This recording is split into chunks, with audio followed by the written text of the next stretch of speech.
Hey folks, welcome back to the Weekly Spark, your regular roundup of what's been happening in the worlds of e-ink, Kindle and iPad. This week, Apple wants to make it clear that the iPad Pro is genuinely, absolutely this time, a Pro creator tool by releasing a new subscription bundle. Amazon gives the Kindle Scribe Colorsoft a little bit of personality. Pebble makes a very unexpected return with an e-ink smartwatch that feels deliberately old school, and there's a new pocket-sized e-ink reader coming out of CES that sits somewhere between a phone and a paperback. It's Friday, get yourself comfortable, let's get cracking. So let's start with Apple and talk about something that could reshape how a lot of us iPad users work, especially if you're in the creative workflows like video, audio or image editing. This week, Apple announced Apple Creator Studio, which bundles Final Cut Pro, Logic Pro, Pixelmator Pro and more together under one subscription. On the Mac side, it also bundles apps like Motion, Compressor and MainStage, while on the iPad the focus is clearly on Final Cut Pro, Logic Pro and significantly Pixelmator Pro as the core creative tools. Alongside that, Apple is also rolling in additional AI-assisted features across apps like Keynote, Pages and Numbers.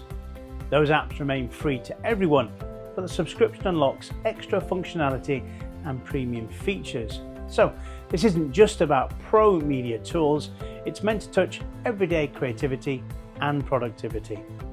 What's notable is how Apple has not only positioned this as a MacBook offering, but they very much put the iPad Pro in the frame, and the language being used is interesting. Based on Apple's announcement and the way they're presenting it, the iPad apps seem to be full, native MacBook-like experiences for the iPad Pro, not just lightweight companions. That matters because there's a big difference between a scaled-down version and a genuinely capable native app that can hold its own against the Mac version. It's also worth saying that these apps will still be available to buy separately outside of the subscription. You're not forced into Apple Creator Studio just to use them. But Apple has been fairly clear that some of the more advanced features, along with deeper cross-app integrations and ongoing updates, will live inside the subscription versions. So you're not locked out entirely if you don't subscribe, but you may be missing parts of the experience that Apple is now clearly prioritizing. From what Apple is showing, Pixelmator Pro on the iPad in particular looks like it's finally going to be built out much more fully, moving beyond the limited iPad implementation we've had until now, especially since Apple acquired Pixelmator back in February last year. And this is where it could get very useful for me personally. I currently use Pixelmator on my iPad Pro for a lot of thumbnails and other image editing, and it's something I rely on every single week. And one of the long-standing pain points has been that Pixelmator for iPad has lacked really basic functionality, things that even the default Photos app handles without fuss. So it seems like all the missing pieces are finally coming together. But that word "seems" is doing a bit of heavy lifting here, because we won't know for sure until we can actually start using the Pixelmator Pro on the iPad.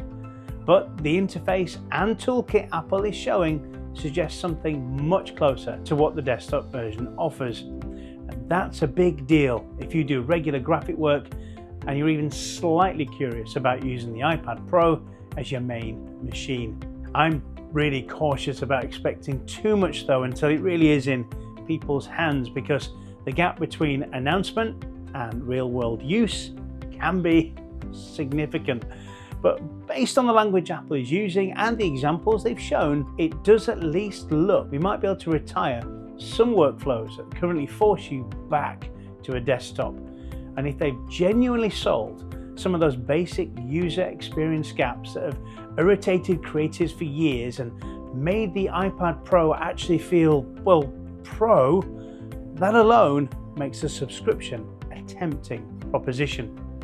Whether you want yet another description is very much up for debate, but interestingly, this does feel like Apple is leaning into the idea that the iPad Pro shouldn't exist only as a complementary device to a Mac, but can stand on its own 2 feet and earn its keep. Now, moving over to e-ink, Amazon made a small announcement that, being based in the UK, I didn't actually know needed making. When the Kindle Scribe Colorsoft was first announced, there were 2 color variants that were shown, graphite and fig. However, despite all my moaning about the Kindle Scribe Colorsoft still not yet available to purchase in the UK, I didn't realise that my US friends still couldn't purchase the fig colour, not to mention the unavailability of the non-frontlight version that I talked about in the last edition of the Weekly Spark. However, the deep red purple finish edition now has a release date, the 28th of January. But before you all get giddy, there's a catch. The fig colour will only be available at the top end 64GB model, which is still very firmly priced at the premium end of Amazon's lineup at around $630, which is the same in pounds. Nothing else has changed though. It's got the same colour ink display, the same writing features, same note-taking experience. This is purely cosmetic. But Amazon doesn't usually do this unless it's testing broader appeal. Colour ink devices are expensive, and the Scribe Colorsoft already sits in a niche category. Offering fig as the more expressive option suggests Amazon wants this to feel less like a specialist tool and more like something people choose because they like it, not because they necessarily need it. Now, one of the more unexpected stories this week comes out of CES, and it's a name I honestly didn't expect to hear again. Pebble is back. The new Pebble Round 2 watch was shown at CES, that's the Consumer Electronics Show, which pops up yearly in Vegas, and it sticks remarkably close to what made the original Pebble watches appealing in the first place. This isn't a nostalgia play wrapped in modern excess. It uses a circular e-ink display, runs an open source operating system based on Pebble OS, and very deliberately avoids the everything under the kitchen sink approach that dominates most modern smartwatches. There's no heart rate sensor, no aggressive fitness tracking, no attempt to turn it into a miniature smartphone on your wrist. Instead, the focus is on battery life, readability in all lighting conditions, and simplicity. The same principles that made Pebble stand out a decade ago. And I should know, as I supported the original Kickstarter campaign back in 2012. As well as being round rather than the original square, it's also extremely thin by today's standards, coming in at around 8.1mm thick. And to put that into context, the Apple Watch series models typically sit around 10.7 to 10.9mm, and Wear OS watches are often 12mm or thicker. And that thinness isn't just a design flex. It's a direct consequence of using e-ink and stripping out sensors and components that most people arguably don't need. Battery life is another quiet but important point here. While final figures depend on usage, Pebble's historical strength has always been multi-day and sometimes multi-week battery life. See, e-ink displays draw power only when they change, not when they're static, which makes them ideal for a watch that's just meant to be glanced at rather than constantly interfaced with. The new Pebble is clearly aimed at people who want a watch that tells the time, funny that, shows notifications clearly, stays readable outdoors, and doesn't need charging every night or every other night. It's for people who are tired of their watch demanding as much attention from them as their phone. Now, whether that audience is big enough in 2026 is a question which will soon be answered.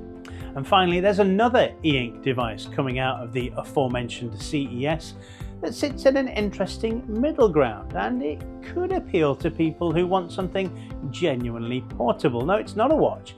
It sits in the same conceptual space as the Hisense e-ink phones and some of Onyx Boox's phone-sized Android devices, but with a much clearer focus on reading rather than pretending to be a phone.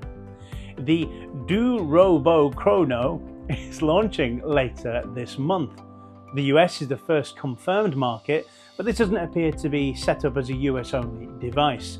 DuRoBo has described it as an international launch, with wider availability expected to follow once the initial rollout settles. In terms of hardware, the Krono uses a 6.1-inch e-ink Carta display, runs Android, and includes 128 GB of storage. It's small enough to fit in a pocket, and that's very much the point. This is designed as an always-with-you reading device, not a productivity tablet, and not a phone replacement. There's no emphasis here on stylus input, heavy multitasking, or document workflows. It isn't trying to replace an iPad or even a larger e-ink note-taking device. It's closer to a digital paperback that happens to support some apps, giving you flexibility without pushing you into tablet territory too much. At around $279, it's noticeably more expensive than, say, a basic Kindle, but still cheaper than most Android-based e-ink tablets, which often climb well past the $400 mark once you add a size and pen support. That pricing lines up with a broader counter-trend we're starting to see in the e-ink space. After years of pushing bigger and bigger screens and more features, some manufacturers now appear to be reassessing what people actually enjoy using day to day. The emphasis is shifting back towards comfort, portability, battery life, and focus rather than raw specs. And you can see echoes of this in devices like the remarkable Paper Pro Move. It's a 7.3-inch colour ink tablet designed to be more portable than the larger Paper Pro, with a footprint that slips easily into a bag or a larger jacket pocket. There's no app store, no notifications, no background services constantly pulling at your attention. With the Krono, that scaling back is both physical and functional. A 6.1-inch screen, no stylus emphasis, no attempt to compete with tablets or phones, and a price that reflects that restraint. It's not trying to win on versatility, it's trying to win on being pleasant to live with. So rather than seeing this as a retreat, I'd frame it as a correction. The industry has spent years assuming that more features and bigger displays automatically meant better value. Now it looks like some manufacturers are realizing that many people don't actually want a productivity slab in their bag or pocket. They want something that does one or two things well and lasts a long time, and then gets out of the way when needed. Whether that's enough to reverse the trend towards larger e-ink devices is unclear, but taken together, the Krono and devices from Remarkable, Hisense or Boox suggest that the market is at least questioning the assumption that bigger is always better. So that's your lot for this week.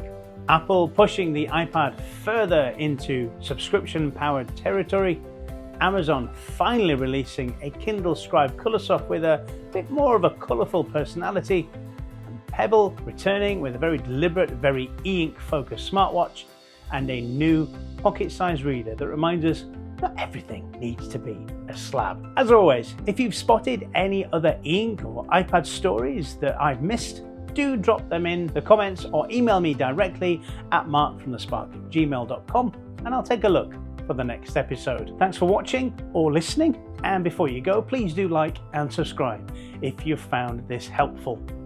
And if you really want to push the boat out, you can also support what I do by buying me a digital coffee.